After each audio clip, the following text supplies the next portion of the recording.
You're live. All right, good evening, everyone. As you can see, the mayor can't be with us this evening, so I will be serving as the chair tonight. I just want to, before we get started, wish everybody happy holidays coming up. Hope you had an enjoyable Thanksgiving and are looking forward to a happy Merry Christmas and Happy New Year. If you'll stand and join me in the Pledge of Allegiance.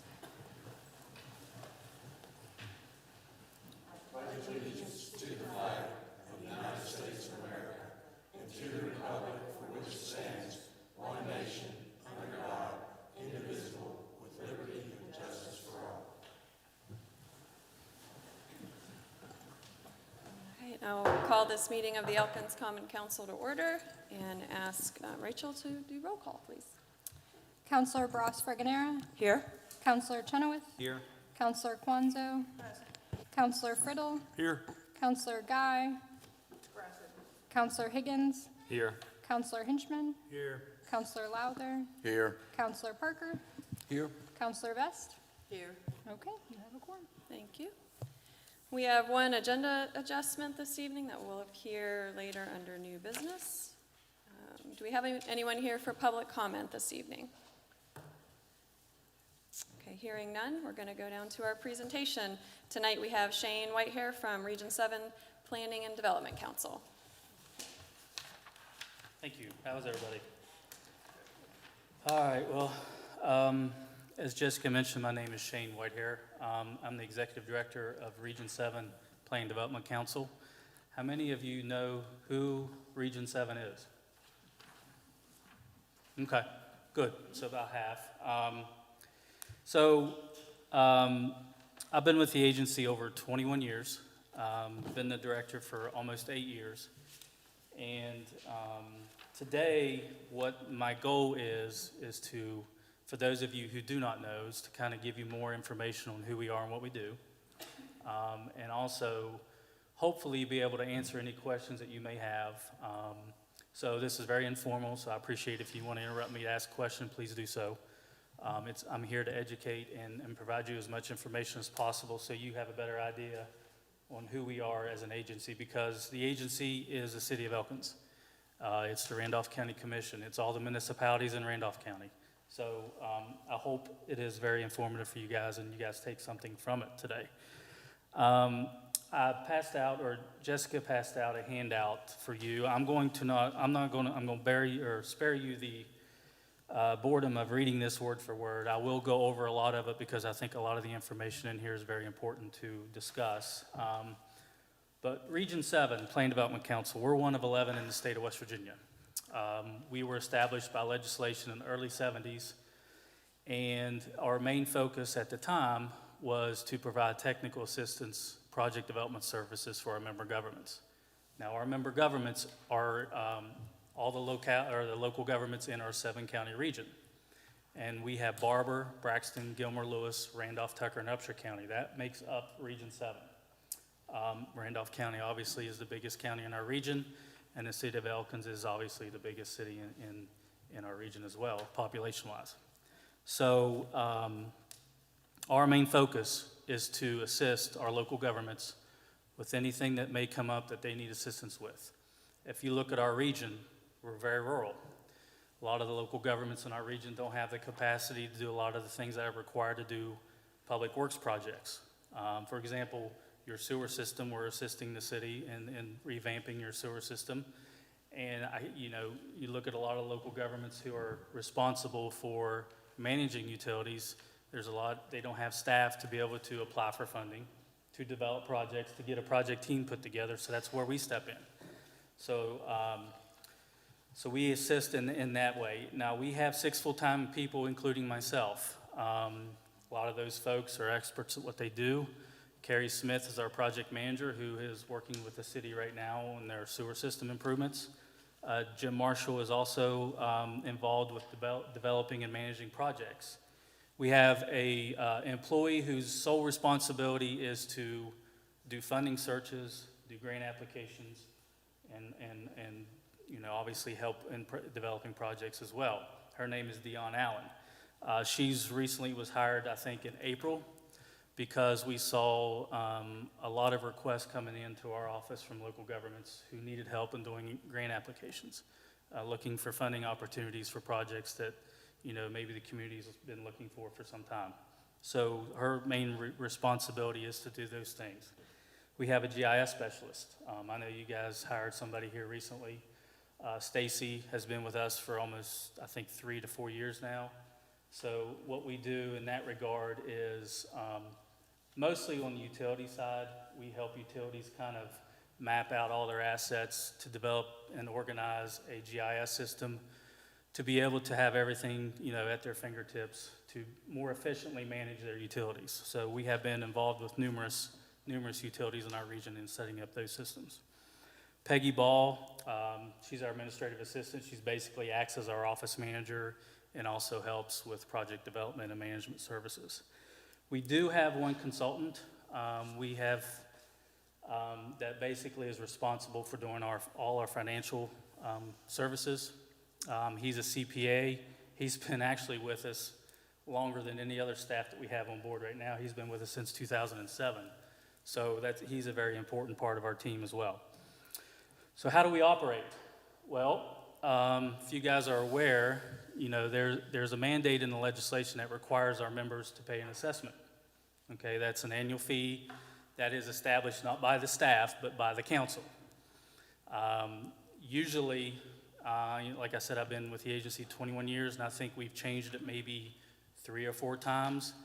But in the state code, it says that every 10 years when the decennial census data comes out, you know, those assessments are based on population, so those will fluctuate every 10 years. And obviously coming up, you know, fiscal year 22, it will change again, probably go down because I think all of our communities experienced a decrease in population this past census data. So we also receive planning grants, 2 from the federal government, and we also receive a state allocation. Now, if you took our assessment dues and our 3 planning grants that we receive, we would be able to probably staff 2.5 people. So we have a $800,000, $900,000 budget, and we manage $120 to $130 million a year in projects, 20 to 30 projects, and we're developing another 24 at a value of about $200 million. So when I say project management, in order for us to develop the projects on the front end, it's important that we manage projects on behalf of our local governments because it helps us staff more people. We get a fee to manage those projects. So without, you know, 3 or more people, you know, we wouldn't be able to do the amount of work that we are able to do now without those 3 extra people. So it is very important for us to manage projects on your behalf because it makes up 50% of our budget. If you look on the handout, again, down on what we do on the first page at the bottom, there's some things there that some of the services that we provide. I have mentioned already a couple of those. Broadband planning, I mean, you know, a lot of the planning activities that we do consist of broadband, especially now, the last 2 years, with everything that's been going on. Not only do we do planning, but we also have been doing some deployment as well. Funding searches, I mentioned. GIS, I mentioned. Preparing applications and writing grant applications. Procurement, what that consists of is if the city of Elkins or the sanitary board or whatever needs to procure for professional services for any type of things that you're trying to accomplish, we'll do that on your behalf if you like to. I mean, and keep in mind, all this upfront stuff, funding searches, applications, costs you nothing. Your assessment due covers us to do a lot of the planning on your behalf. The only thing that we ask, like I mentioned just a minute ago, if you do get those projects funded, we ask that you allow us to administer those because it helps us, you know, generate revenue to be able to keep the staff that we have on board. But I think when you guys did the parking lot, I think I, you know, had some discussions with Jessica about procuring for architect engineering services.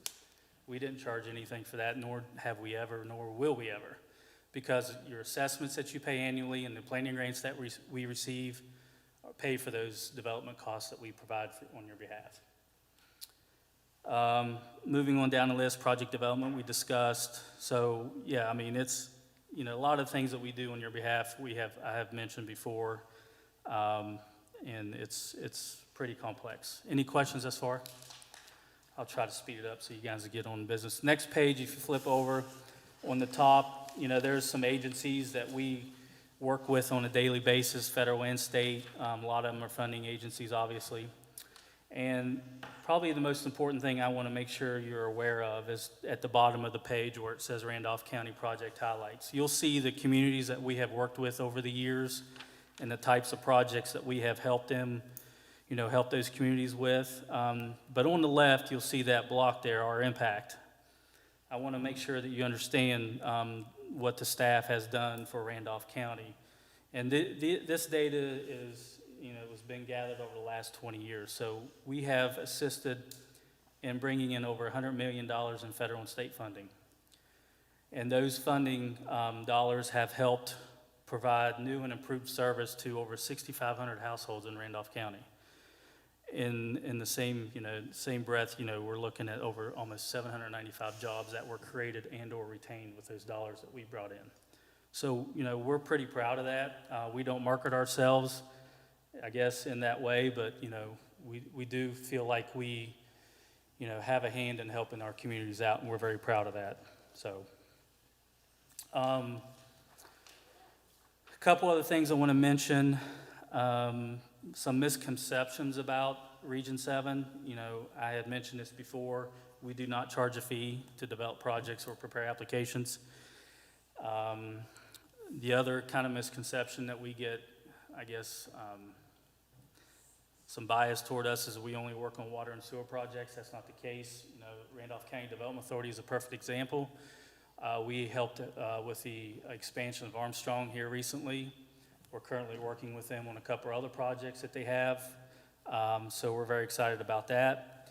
We're not a federal, we're not a state agency, we're not a local government. We are a quasi-regional organization, a standalone agency. So sometimes people think, well, you work for the state. No, we don't. You work for the feds? No. Local government? No. We're our own agency. Last one, we do not have funds to grant. We're not a funding agency. We actually try to find money. I know there's a couple folks who still think we have a pot of money sitting aside that we'll just throw out when everybody asks. I wish we did, but that's not the case. What can you do for us to serve you better? Be active. Attend our council meetings. Our bylaws state that the mayor of a municipality, by virtue of being mayor, has an automatic seat on our council. Now, there are instances where the mayors can't make our meetings, but the mayor is allowed to appoint a council member who has a voting privilege on the council to represent the city of Elkins. So if Mayor Marco can't attend and he wants to appoint somebody else who has more opportunity to attend our meetings, he may appoint one of you folks to come and attend our council meetings. We only meet quarterly. And the reason we meet quarterly is because, monthly meetings, you guys are involved in everything in your community, and just having to drag you out for more meetings is not practical. So we try to meet quarterly as much as we can. Communicate about projects and issues with the agency. If we can't help you if we don't know what you need help with. So that's the whole point of me coming here.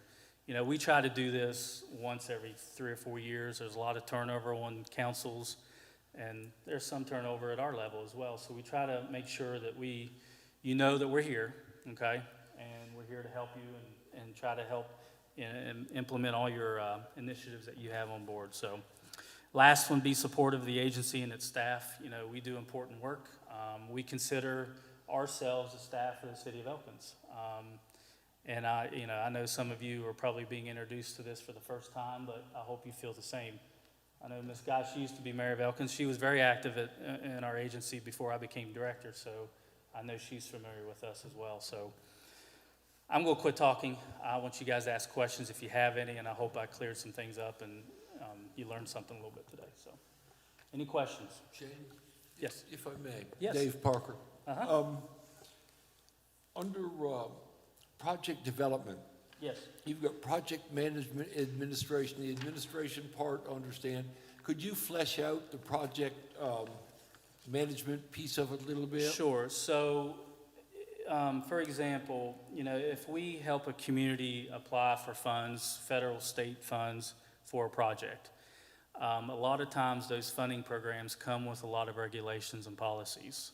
more than it makes the local communities overwhelmed by what you have to follow and be in compliance with. We take that burden off of you and do that on your behalf. But that's when I go back to when I said we manage these projects for a fee, because it is quite a lot of work. So when we say project management administration, we manage those funds, we manage the project on your behalf. Now, we don't have any power as far as approving things, writing checks, signing checks, anything of that nature. That's your responsibility. We just make sure all you got to do is sign the checks. And we do everything on your behalf to make sure you're in compliance with all the policies and regulations. Thank you. Yep.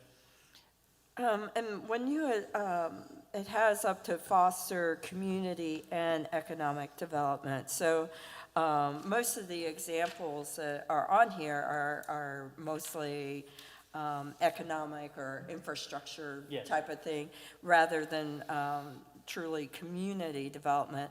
So what would be some examples of ideas for community development? I know there's a lot of grants out there with private firms, and I don't know whether you all assist with procuring grants from either nonprofits like AARP, or Dominion Energy has a lot of awesome Yeah. grants as well.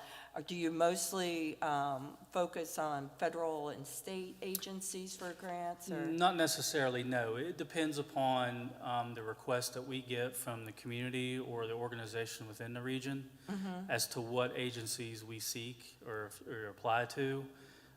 We have obviously submitted applications to the Benedum Foundation, for example, on some certain exactly. things. So yeah, it doesn't, we're not Okay. just solely focused on federal and state programs. We also go outside the box of quote-unquote public funding programs and look Yeah. at the philanthropy groups and so forth. So we have done a little bit of everything. Okay. Some community development type projects, we've been involved with, I don't know, playground equipment. I think Right, we've done some work exactly. here at the playground, or the city park. Land and Water Conservation Right. Fund, I believe, is what we Okay. helped out with. So we do a range, it could range from $5,000 projects to $25 million projects. Golly. So there's Okay. quite it's very, very broad on the types of projects that we're involved with. City of Elkins here, we did I think you guys were awarded a Flexi grant to do some mapping of your dilapidated buildings and structures within the municipality. So things like that, we're involved with a little bit of everything. It depends on what you ask us to do. So, Wow. yeah. Can I just ask, out of ignorance, Region 7 is definitely something that I assumed was federal or state. Mhm. And so I'm trying to get a grasp on how this all came about. Is there a Region 1, 2, 3, 4? Yes. 1 through 11? 1 through 11. Okay. Now, they're not all called by the number of the region. Some have different names because not all regions are the same. Some are metropolitan planning organizations, which they're involved in transportation, so that might be a little quirky with their names, but Is yeah. it unique to West Virginia? No. Okay. And so how did it come about? Can you just? Well, it was before, we were created before I was born, so, I think at the time, the mindset was, we needed organizations to help our communities out and plan and develop projects. And I think because, even today, we look at a lot of our municipalities and our communities, they don't have the capacity, they wouldn't know where to start, have no clue. And, they have a hard time enough to run the community itself, let alone trying to do other things. So I think it has kind of transpired into something bigger than better than what maybe it was, initially thought. But, they're nationwide. Our organizations are nationwide. We may be called different, but, have different kind of responsibilities and priorities. But, we're all set up the same way to do the same types of work. So do you think it was put together by a group of business people that? No, I think it was initiated by the governor at the time, from my understanding. Uh-huh, Yeah, okay, and the legislature, obviously. okay, thank you. You're welcome. And you currently just have the one person who does the grant writing? Yeah, that's her sole responsibility. Doesn't mean others can't, because there are others that are involved. We kind of multitask, obviously, Okay. because of the amount of work that we do, but there are others that do applications as well. Okay. And I assume that you would like if we were interested in procuring your services, we would go through Jessica? Yeah, and, to- exactly, I mean. Okay. I know I Jessica think very it's well. important that city council, you know, you bring a project to city council and they say yay or nay. Right. We want to go after this, and I hate to date myself, but I remember when the planning development councils were formed. And I think initially part of the problem, or not part of the problem, but initially it was primarily water and sewer Yeah, it was, because we needed it. We didn't Yes. have it. absolutely. And it's still a and priority. Shane, I'd like to say that you and your team have done a great job, and I think you're recognized statewide as being the best planning and development council, and that's very commendable. Appreciate all the work you've done. One question I had, has Elkins been in attendance at your meetings over the last couple of years? Representatives of Elkins? It's been a little bit, yeah. Okay, that's what I thought. Yeah. Thank you. Now, you know, obviously, as with everybody, we were kind of doing everything virtual, which kind of, you know, we saw a little bit of a downturn in attendance at that point. But again, you know, we try to keep, we meet quarterly in Buchanan usually, because that's where our office is based. But, yeah, I know Mayor Broughton at the time had attended some meetings before his term ended, so. Thank you. I- I'd like yes. to say, when the day I came on as mayor of Elkins in 2003, the first person that I met in the office was Region 7, and I think his name was Bob, but I can't. Yeah, Bob Jacobus. Yeah, Oh, and Bob. he had a $50,000 check from Shelley Moore Capito to build the walking bridge down at Glendale Yeah. Park and across and all, and so that was my first Yeah. encounter with Region 7, and I did attend those meetings when I Yes, you did. was mayor. Yeah, you were very active. We appreciate your help. Thank you. I want to go back to the water and sewer thing. Yeah, yes, 80% of the projects that we're managing or developing are water and sewer because that's still, the need is still very, very high.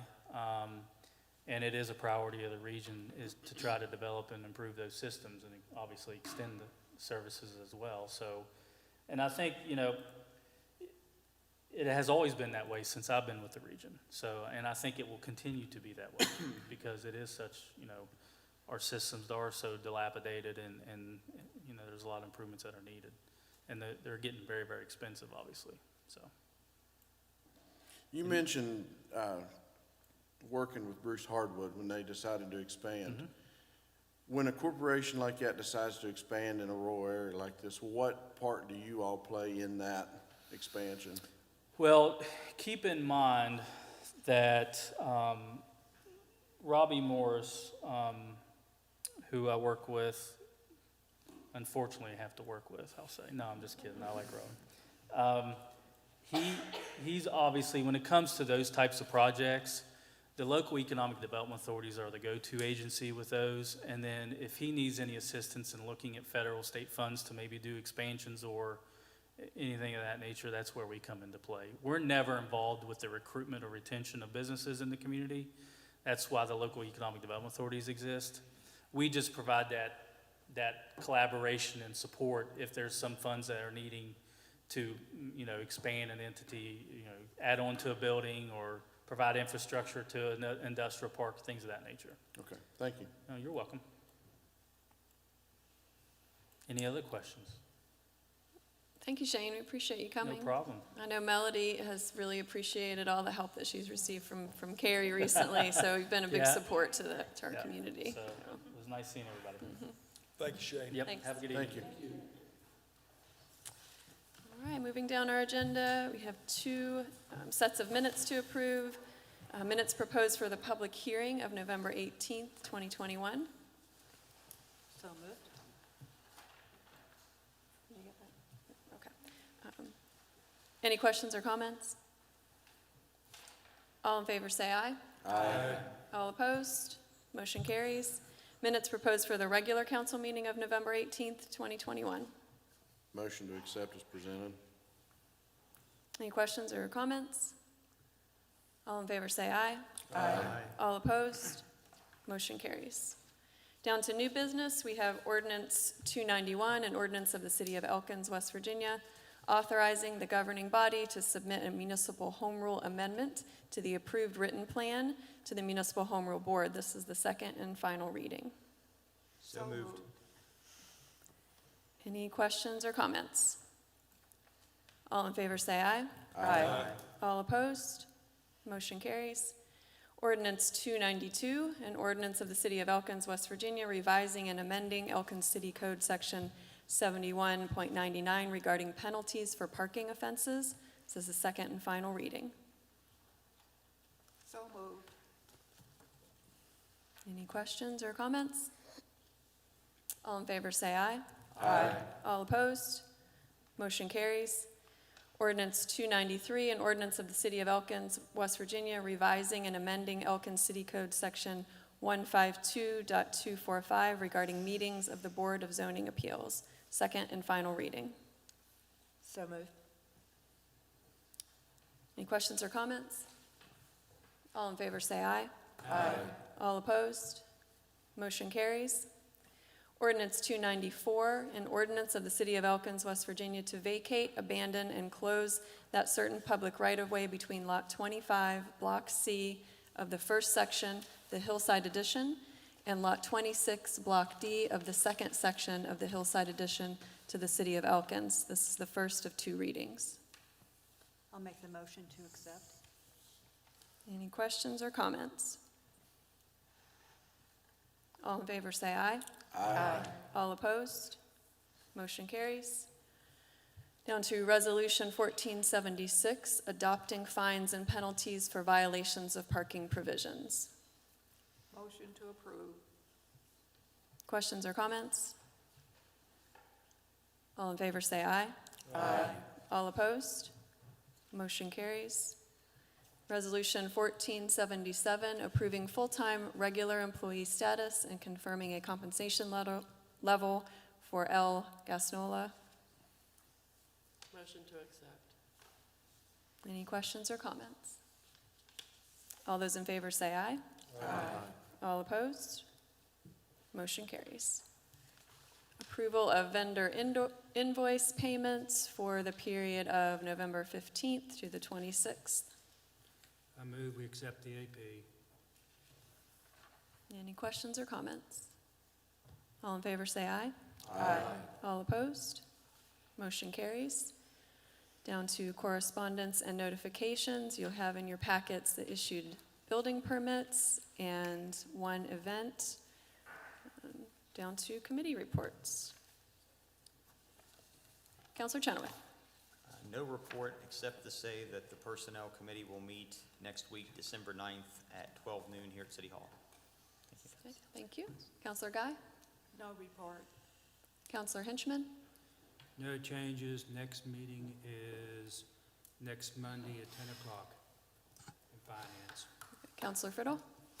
The Special Hearing Committee met this week and finalized the job description for the operations manager.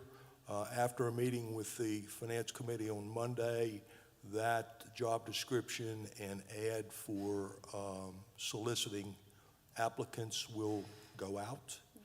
The next meeting will allow that will be open-ended, so we will allow that to run for a period of time and see how many and what quality of applicants we get before we close it. The next meeting of the Special Hiring Committee will take place the first Wednesday in January at 10 a.m. Thank you, sir. Counselor Higgins? I have no report, but I do want to ask, did we have an agenda amendment? Did I miss something? That appeared in new business. Did it? What was it? It was 294. 294. The adjustment was ordinance 294. Gotcha. Yeah, so it was under new business. Cool. Yeah, I don't have anything further. Thank you. Okay, thank you. Counselor Lowther? Parks will meet December 15th at 5 p.m. at the Phil Gaynor Community Center. That's all I have. Thank you. May I ask a question about parks? I noticed that the middle school is using the area around the Phil Gaynor Center to stage cars when people are being picked up in one thing or another. Has that created any kind of problems for the center? No, no. Chris Lee and Tom Tessar worked that out. Actually, they set that up with the sheriff's department, so they were part in the traffic layout for it. The last Parks meeting, Chris mentioned that he hadn't seen any issues. He said if there would ever be an event during the week while school was in, it might create some chaos, but he hadn't seen any problems so far. Well, the reason I asked the question, Chris, is that particularly when school is being let out, flood control road from the junior high or the middle school down to Andrews is just chaos. Yeah. And people that are traveling through that area are being hung up in the traffic from the school. And I just mention that for what it's worth, because I've seen people actually swing out and pass to go by that group down there. And I think we either need to have city police or sheriff's department there, that when people do that kind of stuff, we need to take some kind of action or somebody's going to get hurt. I know there's a sheriff's deputy at the top of the hill at the school. Right. I can mention it to Chris, and we can see if we can get an officer at the bottom of the hill for traffic violations. I know that it seems to create on Robert E. Lee, and that's why they asked if they could use the community center parking lot for that pickup and drop-off period, because Robert E. Lee was getting so cluttered up as well. I don't think Chris is a big fan of it, but until he sees an issue, he will allow it. But I'll give him a call tomorrow and see what we can do about maybe getting an officer down there. Thank you. As well. Thanks, Charlie.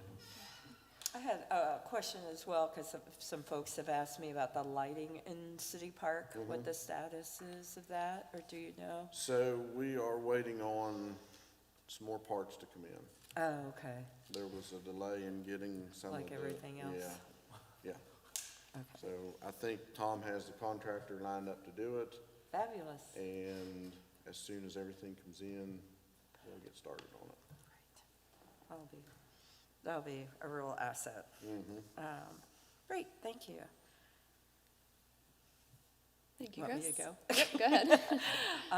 It's just a reminder that there will be the public open house, or whether for the draft of the zoning ordinance. That's next Tuesday at 6 o'clock at the Phil Gaynor Center. Christy will be on hand to answer any questions you may have about it. So please try to make it to that if you have any questions about the 100-page document that we will be proposing for City Council. And then Rules and Ordinance will be meeting next Wednesday at 9 o'clock. We have a very short agenda. I think you just sent out the last version. I can't remember what was on the items.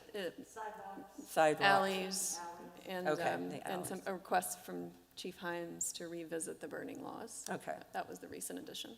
Great. So that's what we'll be talking about. That's it. All right. Thank you. Thank you. Counselor Kwanzaa? There have been no meetings since our last meeting here, and municipal properties there will be no municipal properties meeting or tree board meeting this month. However, tree board will invite anybody who would like to go with us to Big Timber on the 9th. We're going to go and just enjoy some time together. Thank you. Thank you. Counselor Vest? No report. Okay. Counselor Parker? No report. The next public safety meeting will be Monday, the 13th at 10 a.m. I invite you all to join us. It always is a riotous good time. It really is. And also, the mayor and I have talked about providing you all with a fairly comprehensive report of what we've been doing with the mayor's task force on substance abuse and homelessness. I'm in the process of writing that now. And what I had thought, rather than to just read it in here in the council chamber, would be to email it to each of you. And then if you have questions or thoughts or whatever, I'd be happy to follow up with you in any way that you all would like, whether it's in public session, which is fine, or if you want to just call me or send me a note, we'll do that. But we are making progress, and we've done a lot of work, and I want to report that out to you all as soon as I can. It certainly will be done by the 17th, because we're going to tell the whole world about it on the 17th. So I'll get it to you before that. Great, thank you. I've got a question for Councilor Parker, if I may. Sure. I read the minutes of the public safety meeting, David, and I noticed one of the concerns I have about the body cams and dash cams is the protocols that will follow in the use of those. And I noticed in the Public Safety Committee meeting minutes that the statement was made, we're using the same protocols as Buchanan. I'd like to see what those are. Can we get a copy of those to look at? Yes, Councilor Roberts, the protocols I've never seen them. that we will be using, Uh-huh. have you seen those yet? I have not. I have not seen those yet. Chief Bennett?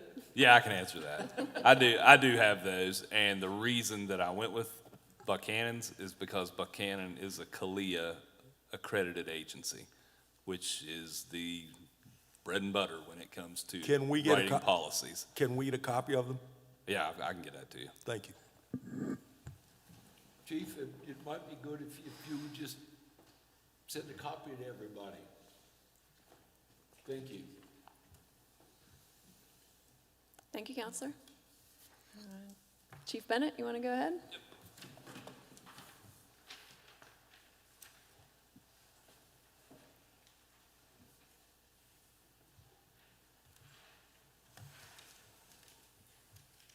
All right, I've only got a couple items tonight.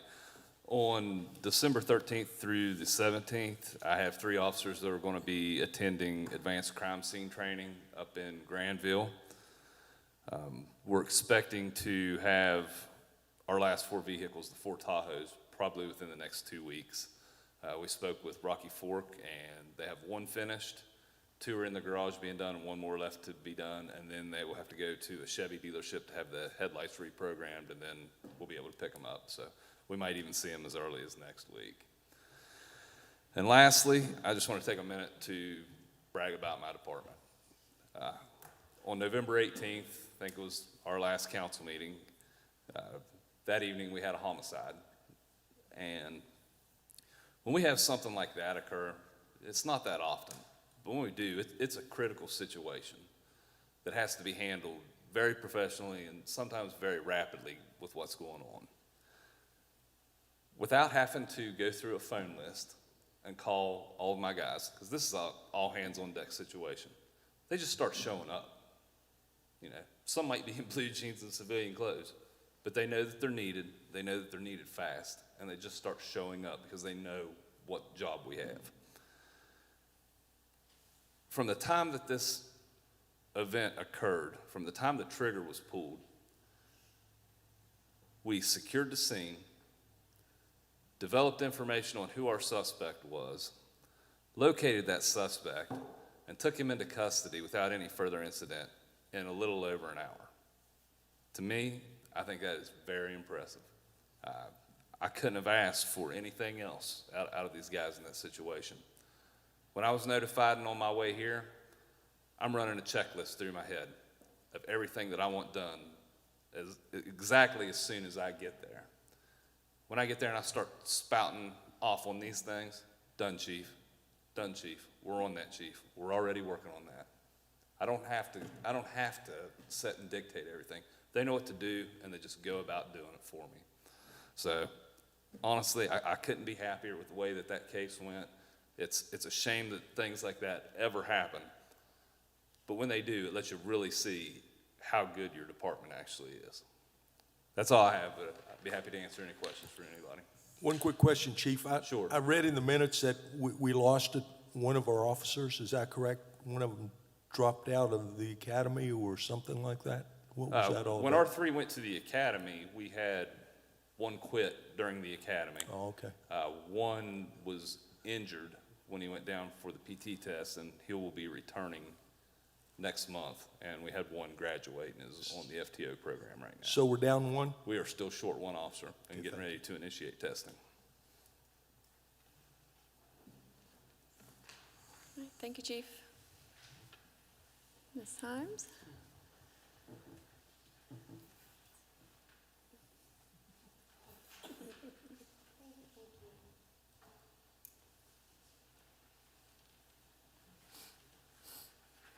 Good, tall folks. Good evening.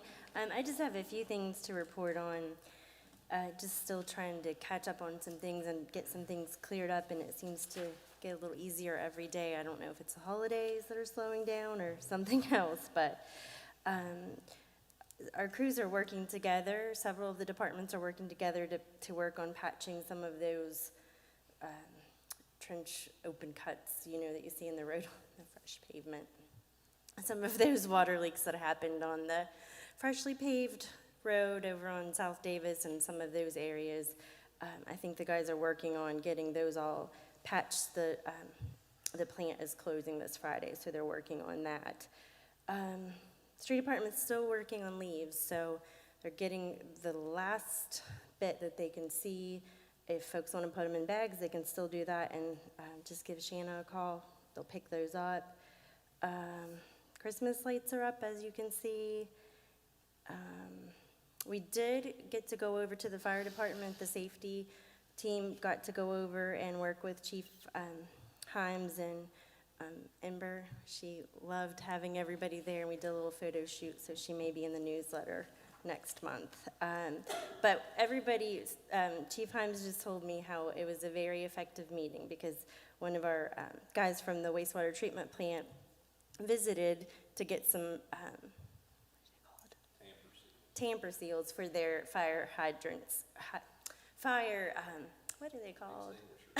Extinguishers. I'm thinking of hydrants. We had a long talk about a fire hydrant today.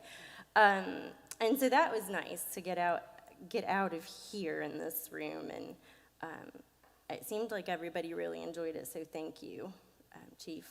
I will say Region 7 has been a great blessing to me in operations. I know we've worked with them for several years. I've developed a really good relationship with Carrie Smith. She's been wonderful in helping us with projects. She'll call me sometimes in the evenings, or if I need her on things, she gives me advice on everything that we're working on. So it's been really wonderful. And we also, the Flexi grant that we received for the dilapidated structures, we were able to work with Region 7 on that too. So it's been a wonderful experience with them. They're always very helpful. And Jim Marshall has helped us tie up some loose ends with the water project too. So, and then we're having a team meeting with Tracy's office, utility billing, and water, sewer, operations office. Jessica's gonna attend, and we're gonna get together so we can try to iron out some things since the organizational chart has changed, and we're meeting, I guess, next week. So we're looking forward to that. It'll take us several meetings, I'm sure, just to start. So I think that's about it for me. Does anybody have any questions? Projects? Okay, well, thank you. Thank you. Ms. Judy?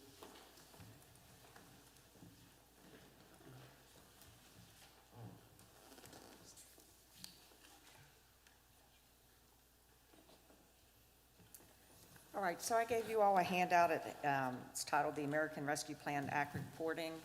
I'm trying to get something together now that the federal government is releasing basically how they want things reported. The state auditor will be contacting us in the near future with that. So on the cover page that you have there shows what we've received, the interest that we've received so far on that, the vendors that we've paid, and the descriptions of items that have been paid. And then the pages behind it basically are broken down by department, just a little more detail. So I'll try to present this to you every once in a while, maybe every month or every couple months. Anybody have any questions regarding this? So these are the ones that we already approved of, and then as we go through the process, additional Yes, pages will be added to this, and you can Sure. see how it all draws down. absolutely. Mhm. Great, thanks. Any other questions? And that's all I have. Tracy, I just was. Yes, to ma'am. be clear, so what you're saying is that this has already been paid for? Yes, These everything, things have already- everything that you see that's listed detail-wise has been paid for. Mhm. Okay, thank you. Okay, you're welcome. Any other questions? All right, thank you. Thank you. Chief Imes?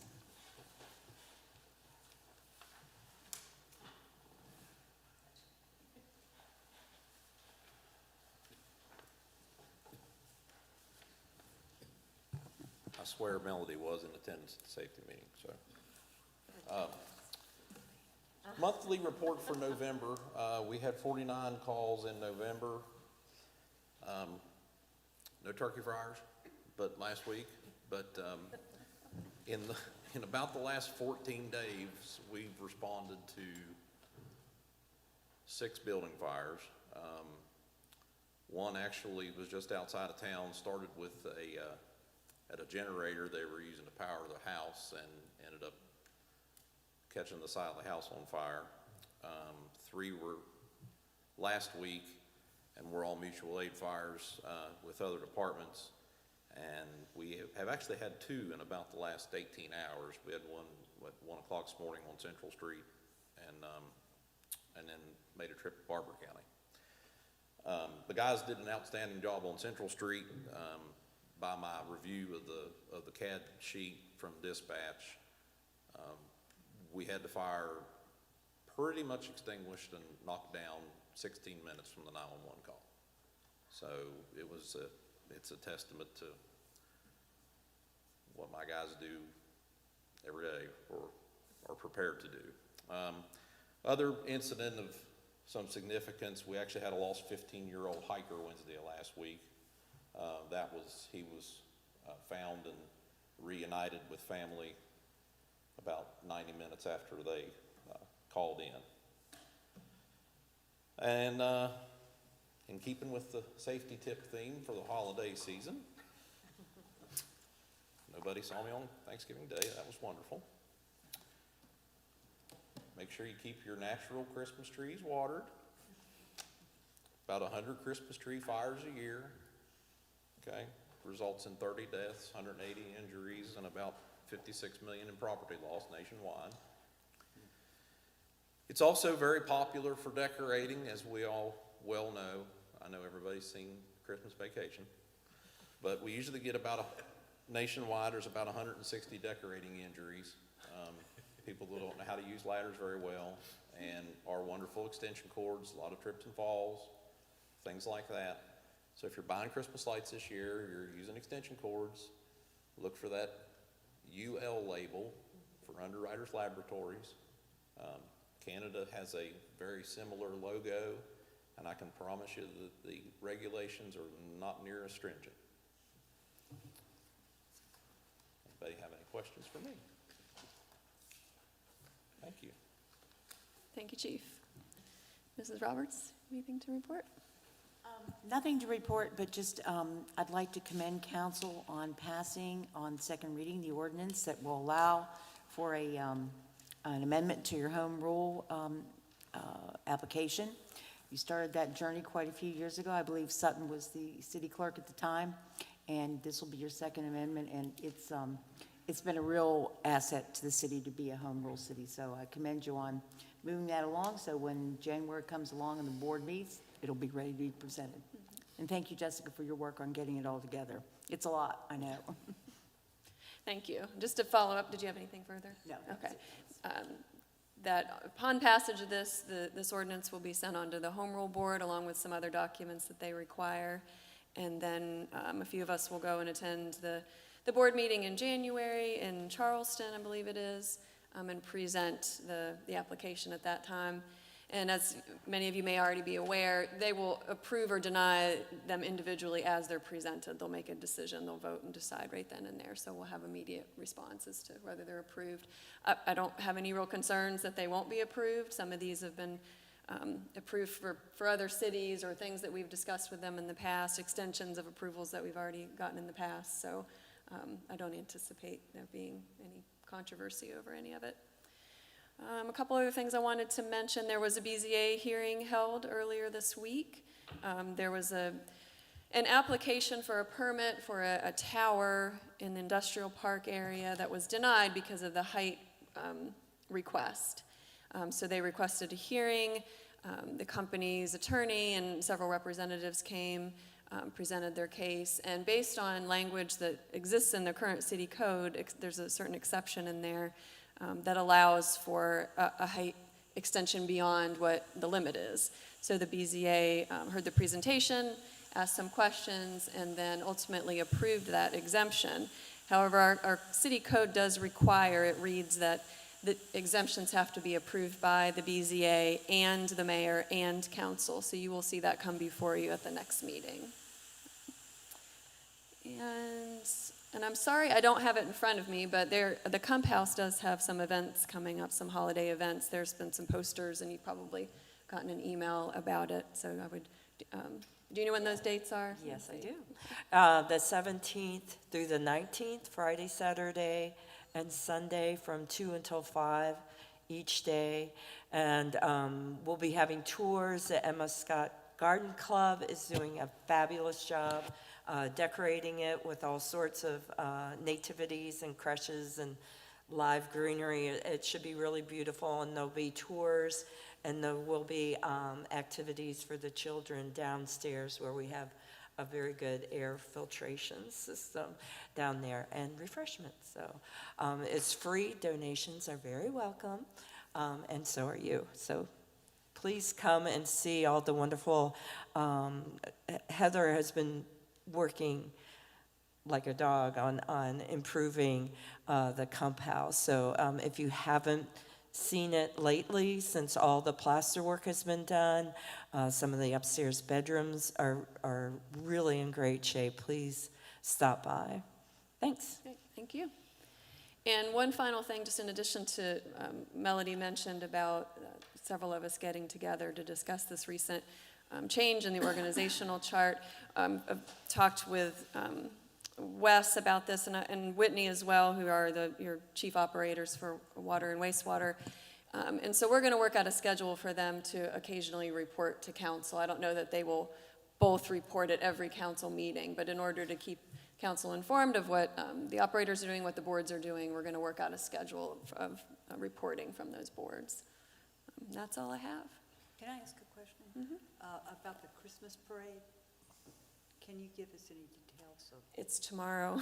And where are we supposed to meet? I mean, I know the mayor had wanted council members to walk together, but can you give me, you don't know? I have no idea, to be honest. I would contact Lisa Wood about that. She's the chamber, puts it on. And where does it start at? It's starting, the chief probably knows. Starts on 11th Street, at the 11th Street intersection, but the lineup is usually 2 blocks from 11th Street down 2 blocks.